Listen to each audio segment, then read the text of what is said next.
안녕하세요. 영하나의 책라디오에 오신 여러분 반갑습니다. 길고 긴 설 연휴 다들 잘 보내셨나요? 갑자기 임시공휴일이 생기는 바람에 이번 설 연휴가 제법 길었죠. 그래서 여행 가는 분들도 꽤 있었던 것 같더라고요.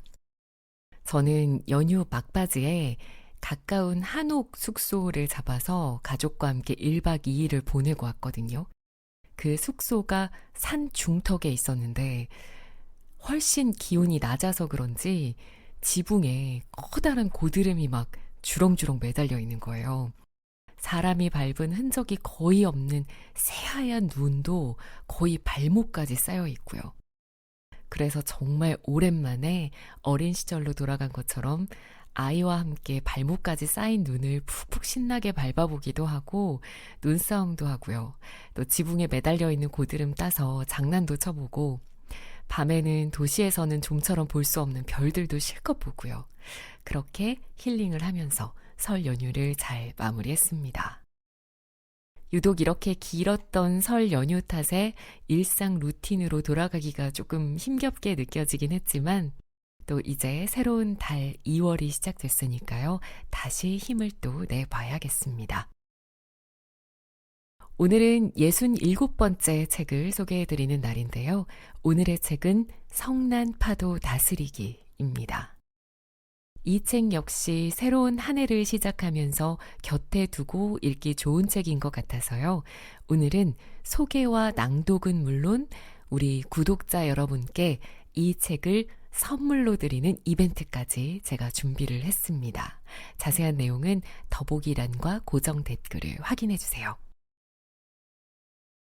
이 책의 저자는 3세대 중국계 미국인 작가로 예술가, 철학가, 또 무술가이기도 합니다. 어린 시절부터 기공과 쿵푸를 비롯한 무술뿐만 아니라 동양 철학, 도가 사상, 명상 등을 공부했다고 하고요. 지금은 그래픽 디자이너로 활동하고 있고 그의 작품은 브루클린 미술관과 샌프란시스코 현대미술관을 포함한 여러 컬렉션에 소장돼 있습니다. 이 책은 1992년에 출간돼서 이미 30년 넘게 아마존 독자들에게 사랑받아온 베스트셀러입니다. 현대적으로 해석한 동양 철학과 도가 사상을 바탕으로 현대인이라면 흔히 마주하는 불안과 걱정, 혼란 속에서 균형을 잃지 않고 마음을 잘 다스릴 수 있도록 돕는 내용들을 담고 있는데요. 매일매일 한 페이지씩 읽을 수 있게 총 365개의 삶의 지혜를 담은 간결한 문장들이 줄을 이루고 있고요. 365개의 내용들은 또 이렇게 4계절로 나뉘어서 구성되어 있습니다. 삶의 의미를 찾아가는 여정인 겨울, 고요히 머물며 내면을 응시하는 시간인 봄, 탐험과 경험으로 얻는 지혜 여름, 그리고 내면의 탐구 끝에 온전한 나를 만나는 과정인 가을. 그런데 이 순서를 보면서 좀 궁금해지더라고요. 왜 저자가 겨울부터 이야기를 시작했을까요? 만물이 깨어나고 무언가를 시작하는 계절 하면 보통 봄을 떠올리지만 그렇게 깨어나고 시작하기 전에 진정한 삶의 의미를 찾기 위한 준비 과정을 저자는 겨울로 봤던 게 아닐까 하는 나름의 해석을 해보기도 했습니다. 저는 리뷰와 낭독을 하기 위해서 한 번에 책을 처음부터 끝까지 다 읽긴 했지만요. 사실 이 책은 그렇게 읽기보다는 저자의 의도대로 하루에 한 장씩 하루를 시작하는 아침 혹은 마무리하는 밤에 명상하는 마음으로 천천히 읽고 마음에 와닿는 문장이 생기면 필사를 해봐도 괜찮겠다라는 생각을 했습니다. 하나하나 내용이 길지 않고 딱 한 페이지에서 이렇게 끝나고요. 또 문장도 간결하고 쉬운 편인데 내용 자체가 가벼운 건 아니거든요. 책을 읽으면서 그렇다면 나는 어떤가? 가만히 생각해보는 시간이 필요한 그런 책이라서 이렇게 생각할 여백이 필요한 책들은 손으로 한번 문장을 써보는 게 제 경험상 가장 책을 잘 읽을 수 있는 방법이더라고요. 또는 목차에서 지금 나의 상황이나 고민에 맞는 제목의 글을 몇 개 일단 찾아서 읽어보고 나중에 하나하나 또다시 읽어보시는 것도 또 다른 좋은 방법이 될 것 같습니다. 자, 그러면 지금부터 이 책에서 제가 고른 몇 가지 내용들을 읽어드릴 텐데요. 오늘은 평소보다 명상하는 마음으로 들어주시면 좋을 것 같습니다. 함께 들어보시죠. 아무 소리도 나지 않는 깜깜한 밤. 갑자기 불이 나 모든 것이 파괴되었습니다. 재난은 막아낼 수도 되돌릴 수도 없습니다. 재난은 우리의 삶과 생각을 송두리째 흔들게 됩니다. 때로는 분노에 휩싸이지만 그래봤자 소용이 없습니다. 끔찍한 재난이 나에게 앙심을 품었다고 말할 수도 없고 우리의 일상을 뿌리째 뒤흔들어 놓고 앞으로의 계획을 좌초시켰다고 말할 수도 없는 노릇입니다. 재난은 본질적으로 자연스러운 것입니다. 그것은 신의 저주도 형벌도 아니라 대개 힘과 힘의 상호작용의 결과일 뿐입니다. 땅과 땅이 마주쳐 일어나는 지진이 그렇고 비와 바람이 부딪혀 일어나는 태풍이 그렇습니다. 심지어 우연한 화재도 불꽃이 튀기면서 시작됩니다. 그러나 재난을 마주할 때 우리는 종종 왜 나한테만 이러느냐고 묻고 싶어집니다. 재난은 삶을 심하게 변화시킬 수 있겠지만 결국 지나가게 마련입니다. 중요한 것은 재난 속에서 삶의 확신을 잃지 않고 삶의 목표를 더욱 굳건하게 지키는 것입니다. 한 줌 재가 될지 불사조처럼 새롭게 날아오를지는 오직 우리 자신에게 달려 있습니다.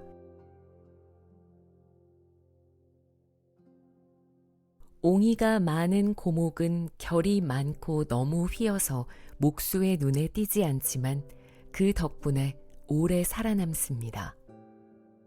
나무꾼은 곧고 단단하고 향내나는 나무를 좋아합니다. 가구로 쓸 수 없거나 물을 많이 먹어서 뗄나무로도 쓸 수 없는 나무는 그냥 내버려 둡니다. 쓸모 있는 나무는 잘리고 쓸모 없는 나무는 오래 살아남는 것이지요. 사람도 마찬가지입니다.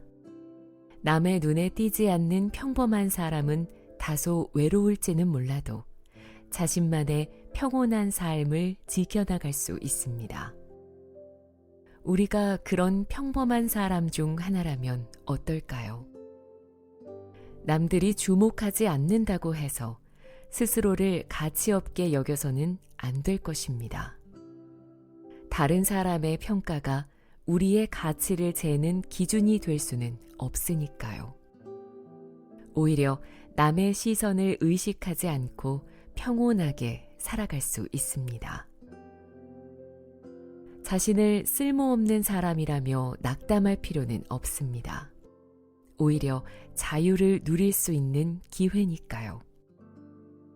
타인의 간섭 없이 증명하려 애쓰지 않고도 스스로의 삶을 살아갈 수 있습니다. 평범하고 서툴지라도 온전히 자신만의 길을 걸어가기를 바랍니다.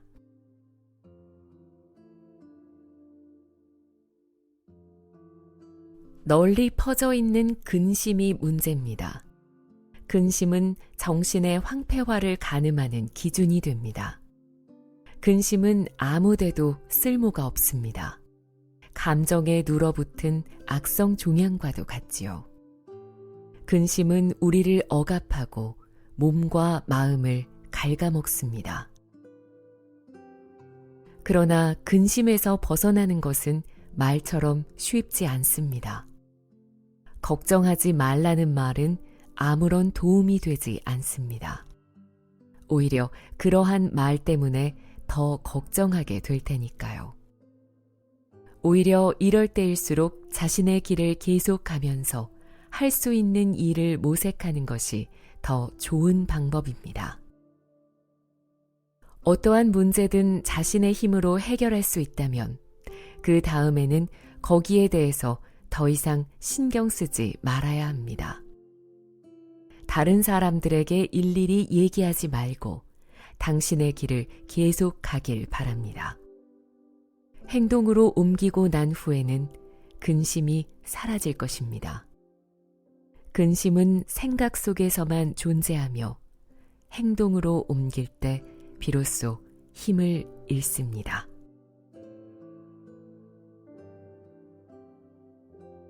폭풍이 불면 거대한 폭풍우가 육지를 덮칩니다. 잎이 떨어져 나가고 가지가 부러지고 심지어 단단한 화강암도 깎이게 됩니다. 그러나 그런 폭풍도 하루를 넘기는 일이 거의 없습니다. 엄청난 힘을 한꺼번에 풀어놓은 폭풍은 곧 잠잠해지게 되죠. 우리의 삶도 다를 바 없습니다. 폭풍처럼 삶에서 닥치는 고난과 어려움도 거세 보이지만 결국 잠잠해지기 마련입니다. 하늘이 하는 일이 하루를 못 가듯이 사람이 하는 일도 마찬가지입니다. 영원히 계속되는 것은 없습니다. 영원하지 않는 것들에 매달리기보다 순간을 있는 그대로 받아들이는 자세를 가져보세요. 영원한 것은 없습니다. 인간이 이루어 놓은 일 중에 영원히 계속되는 일이 없다는 것은 아주 단순한 진리입니다.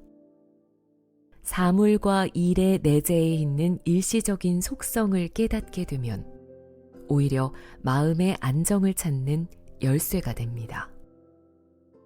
폭풍이 지나간 뒤 맑은 하늘을 맞이하듯 고난 속에서도 새로운 희망과 깨달음을 얻기를 바랍니다. 한 번에 모든 문제를 해결할 수는 없습니다. 하나하나 매듭을 풀어나가면서 단계적으로 문제를 정복해 나가야 합니다. 문제를 해결하기 전에 우선 문제가 복잡하고 까다로운지 얽혀 있는지를 알아야 합니다. 복잡한 문제는 엉킨 실타래를 풀듯이 인내를 가지고 대처할 필요가 있습니다. 문제를 까다롭게 만드는 장애물을 뛰어넘어야 합니다. 앞을 막아선 것들은 의지와 힘으로 부숴버리든지 아니면 옮겨버리면서요. 그러나 무엇보다도 어려운 상황은 우리들 자신이 문제에 깊이 얽혀 있는 경우입니다. 그럴 경우에는 가능한 한 빨리 그 문제에 초연해지는 것이 중요합니다. 어떤 문제든 단번에 모든 것을 해결하려고 해서는 안 됩니다. 문제를 잘게 쪼개 다루기 쉬운 조각들로 만들어 보세요. 문제가 복잡하거나 까다롭거나 얽혀 있으면 풀기 어렵지만 잘게 쪼갤수록 훨씬 쉽게 문제에 대처할 수 있습니다. 아무리 복잡하고 어려운 문제라도 단계적으로 해결해 나가다 보면 쉽게 느껴지는 순간이 찾아올 것입니다. 인생에 꼬인 매듭들이 한순간에 풀리는 그런 마법 같은 순간 말이죠.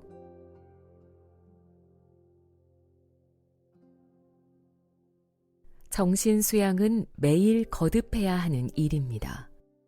어느 날 많은 것을 얻었다고 해서 그 다음 날 게을리해서는 안 됩니다.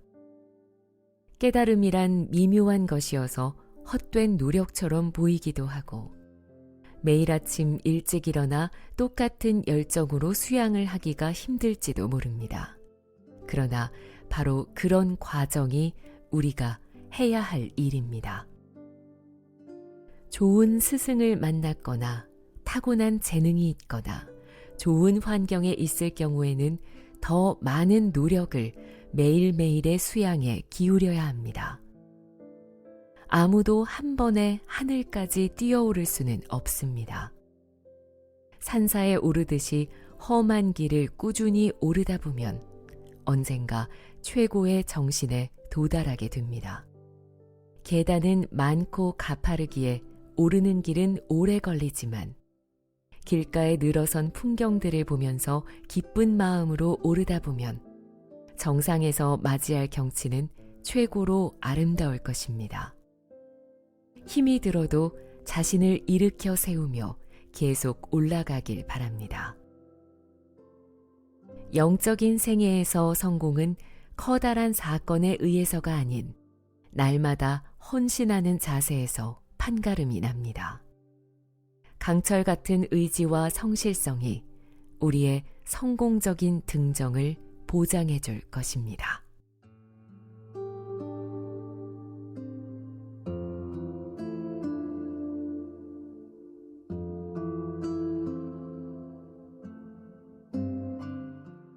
가뭄이 들었을 때 불평한다고 일이 나아지는 것은 아닙니다. 비가 감질나게 내려서 가뭄이 완전히 해결되지 못했다고 불평하지 말고 지금의 상황을 직시하여 받아들이길 바랍니다. 우리는 단칼에 모든 것을 바꾸려 들지만 그것은 어리석은 일입니다. 우리는 다가올 시간에 대하여 일일이 준비하고 있지만 삶은 그런 식으로 시간을 구속하면 안 됩니다. 분노와 좌절로 우는 자도 있지만 진리를 따르는 사람들은 그저 묵묵히 조용히 기다릴 뿐입니다. 받아들이는 것은 체념과는 다릅니다. 다가올 운명에 대해서 순순히 몸을 내맡기는 것이 아닙니다. 어쩔 수 없다고 생각하는 것이 아니라 세계의 틀 속에서 행위하는 것을 믿을 뿐입니다. 예컨대 가뭄을 대비해서 물을 저장해 놓을 수도 있을 것입니다. 그것은 분별 있는 행동입니다. 수능은 적극적인 행위입니다. 상황이 요구하는 것을 받아들이고 그 속에서 가장 좋은 방법을 선택하는 것이 수용하는 사람들의 자세입니다. 시기에 따라 행위하고 무분별한 족적을 남기지 않는 한 당신의 행위는 올바른 것입니다.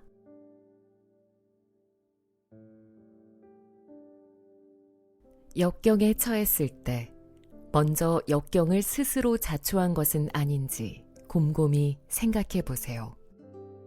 역경이 과거의 행동에서 비롯된 결과라면 자신의 잘못을 성찰하고 그 잘못을 바로잡기 위하여 무엇을 해야 할 것인지 고민해야 합니다.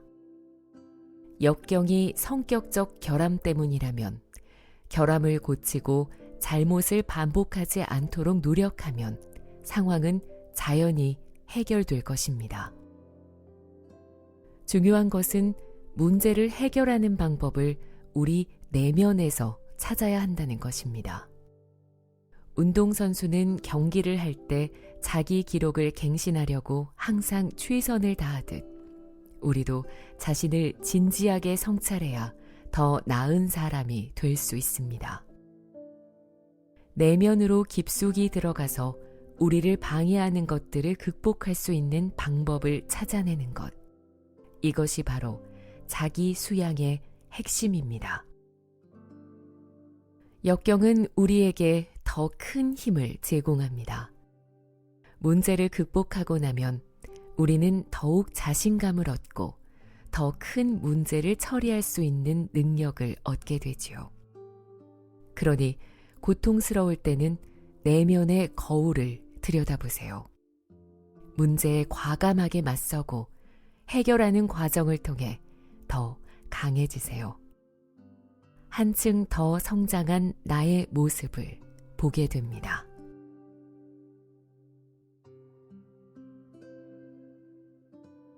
자신을 확실히 세우세요.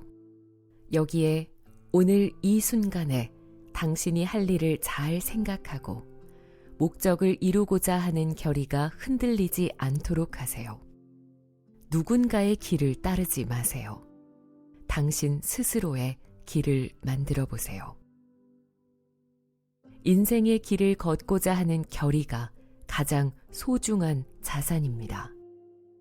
그것이 없으면 의지가 사라지게 되지요. 의지가 없어서 죽지 말고 시간이 다 되어서 죽도록 하세요.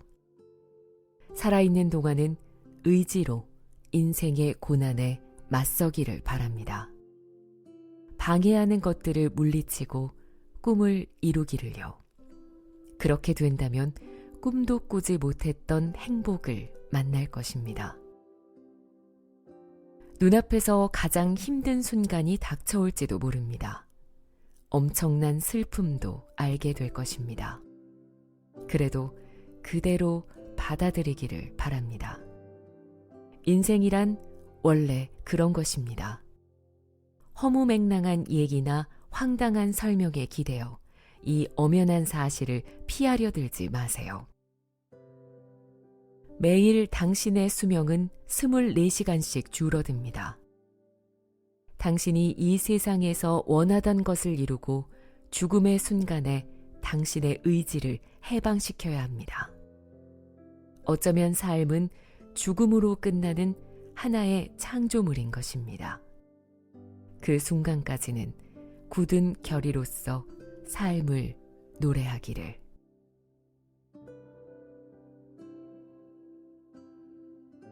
나이를 먹을수록 나이를 더 많이 의식하며 살아갑니다. 사람들은 어린 시절의 순진무구함과 즐거움을 거의 기억하지 못합니다. 자신의 어릴 적 사진을 보고 주름이 하나도 없는 얼굴과 젊은 시절의 생기에 깜짝 놀랍니다. 거울을 들여다보면 보기 싫어도 나이 든 자신의 얼굴을 보지 않을 수 없게 되죠. 도대체 인생의 주름을 막을 수 있는 방법이 있기나 할까요? 우리가 겪었던 모든 경험과 생각하고 행했던 일들은 얼굴에 문신처럼 또렷이 남게 됩니다.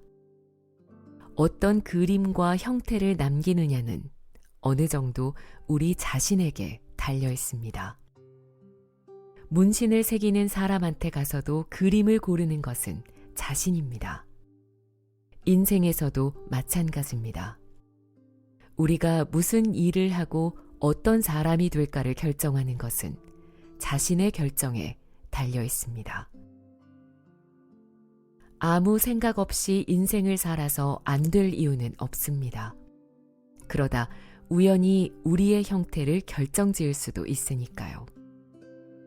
하지만 그것은 마치 눈먼 사람한테 문신을 새겨달라는 것과 같습니다.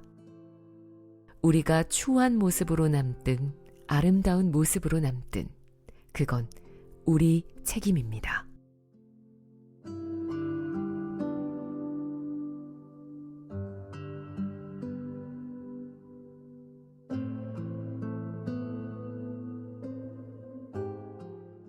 진리를 깨달은 사람은 운명에 관하여 이야기할 때 운명이 자연적으로 형성되는 삶의 모양 혹은 과정이라고 정의합니다. 운명이 미리 정해진 조건이라고 생각하지 않는 것이지요. 우리가 서 있는 이 혼란스러운 무대 위에 미리 정해진 대본이란 없는 것입니다. 만약 고향에서 멀리 떨어진 곳에 일자리를 얻었다고 가정해 봅시다. 그러면 당신은 가족을 데리고 새로운 곳으로 이사할 것입니다. 당신의 삶에 변화가 찾아오게 됩니다. 직업을 바꾸면 인생관도 바뀔 것입니다. 어떤 선택을 하느냐에 따라서 사람은 변화합니다. 작든 크든 당신은 매 순간 선택해야 합니다. 인생은 다시 돌아올 수 없는 여행길과도 같습니다. 되돌아올 수도 없고 이 길도 가보고 저 길도 가본 다음에 비교해 볼 수도 없습니다. 지혜만이 삶을 올바르게 인도해 줄 수 있습니다.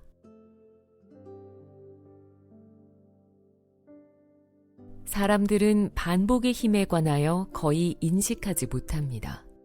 여러 번 반복되는 것은 오래 지속되는 힘을 가집니다. 한순간에 이루어진 것은 오래 지속되지 못합니다. 매일 들에 나가지 않는 농부가 풍성한 수확을 기대할 수 없는 것과 같습니다. 영성의 훈련에서도 마찬가지입니다. 모든 것에 의미를 부여하는 휘황찬란한 시작이나 거창한 선언이 필요한 것이 아닙니다. 중요한 것은 매일매일 영적인 삶을 살아가는 것입니다. 우리의 발전은 더딜 수도 있고 극적일 수도 있습니다. 그러나 우리는 두 가지 모두를 다 겪어야 합니다. 그 하루하루가 모여서 염주알처럼 긴 열을 짓는 것입니다. 인생에서 얼마나 많은 염주가 돌아갔는지, 또 앞으로 남은 것은 얼마만큼인지 우리는 알지 못합니다. 중요한 것은 지금 염주 하나를 더 돌리면서 이 순간의 중요성을 마음에 새겨두는 일입니다.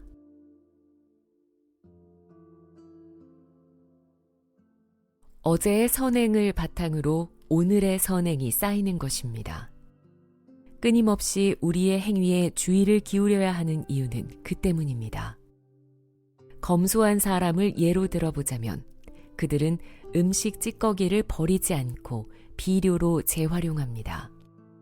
외식을 하는 대신 집에서 밥을 지어 먹고 물을 함부로 버리지 않으며 필요한 것만 구입합니다. 그리고 쓸데없는 일에 돈을 낭비하지 않습니다. 노는 일에 노력을 낭비하지 마세요. 가장 중요하다고 생각되는 것에 힘을 집중해야 합니다. 정보를 무분별하게 쓸어 모으지 말고 그것들을 질서 있게 정리하여 전체적인 구조를 만들어야 합니다. 그리고 잘할 수 있는 일에 능력을 쏟아부어야 합니다. 작은 실천부터 하나씩 해나간다면 우리가 찾고자 하는 진리로 한 걸음 다가가게 될 것입니다. 삶이 흥하느냐 아니면 몰락하느냐는 자질구레한 일상에 질서를 부여하는 힘에 달려 있습니다. 사소한 것들을 잘 모아서 유용한 체계로 만드세요. 그때 삶의 의미를 얻게 됩니다.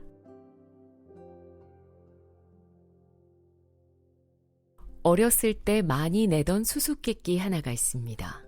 닭이 먼저인가, 달걀이 먼저인가? 이 질문은 단순해 보이지만 논리와 철학의 복잡함을 보여주는 대표적인 예로 어른이 되어서도 자주 인용합니다. 인생의 의미 역시 이와 비슷한 면이 있습니다. 의미의 본질은 자기적이며 우리가 어떻게 살아왔느냐에 따라 달라집니다. 사람들은 일을 하고 그 일이 인생의 중요한 부분을 차지합니다. 결혼하고 가정을 꾸린 사람들에게는 가족이 삶의 중심이 되기도 합니다. 많은 사람은 정해진 인생이 곧 자신의 삶의 의미라고 믿습니다. 하지만 그 의미는 우리가 경험하고 선택하는 방향에 따라 만들어집니다. 마치 닭과 달걀의 수수께끼처럼 삶의 의미는 무엇이 먼저인지 따질 수 없습니다. 결국 인생의 의미는 우리가 부여하는 것입니다. 의미는 고정된 형태가 아니라 우리의 선택과 태도로 인하여 계속 변하고 성장합니다. 의미를 찾는 과정 자체가 곧 인생이라는 여행의 본질일지도 모릅니다. 한 소년이 노인의 식견을 배우고 싶다고 졸랐습니다. 식견? 노인은 천천히 대답했습니다. 나의 식견은 긴 인생 행로의 슬픔과 기쁨, 사랑하는 사람과 고독, 전쟁과 그 잔인함, 이제 막 태어난 아이, 땅에 묻힌 부모와 친구들로 이루어져 있다. 그 규모는 북두칠성처럼 넓고 하늘과 땅 사이의 공간만큼이나 깊다. 나의 양식을 설명할 수 있겠느냐? 너는 너 나름의 젊은 삶을 가지고 있는 것이 아니겠느냐? 인생에서 모든 사람은 자기 나름의 식견을 가지고 있습니다. 늙은이에게는 통찰력이 있고 젊은이에게는 정열이 있습니다. 우리는 서로에게 배울 수 있지만 다른 세대가 가지고 있는 것을 가질 수는 없습니다.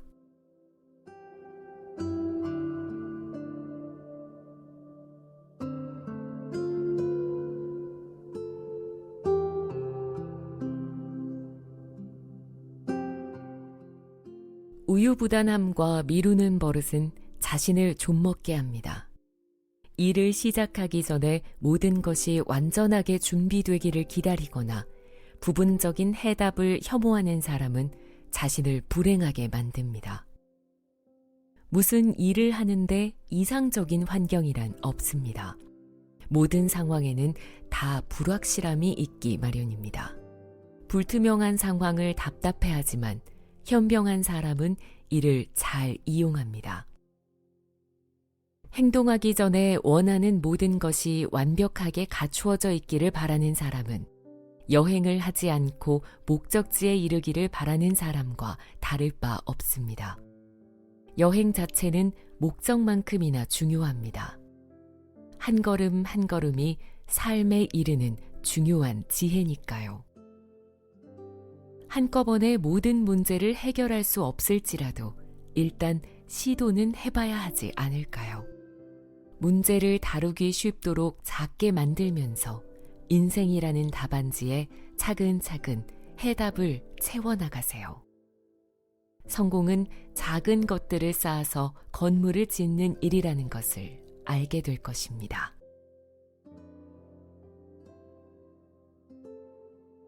인생에서 크고 중요한 일은 거의 일어나지 않습니다. 위대한 업적을 이루어서 영웅이 되기를 바라겠지만 그런 기회는 잘 오지 않습니다. 우리 삶은 특별하달 것 없는 명상, 요리, 출근, 정원 가꾸기 따위의 작은 일들로 이루어집니다. 그리고 인생에서의 커다란 사건도 이런 작은 일에서부터 비롯됩니다. 거창한 몸짓이 필요한 경우는 거의 없습니다. 챔피언전이 열리는 순간도 거대한 삶의 한순간에 지나지 않습니다. 위대한 화가의 작품도 그저 잠시 동안 감상할 뿐입니다. 위대한 작곡가의 걸작도 무수한 명곡 가운데 하나입니다. 우리가 성공적인 삶을 원한다면 작은 일에 충실해야 합니다.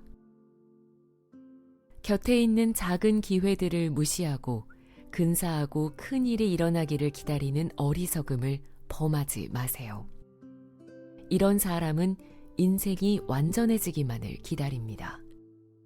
그들은 항상 이 세상이 자기를 알아주지 않으며 자기의 운명은 항상 꼬여 있다고 불평합니다.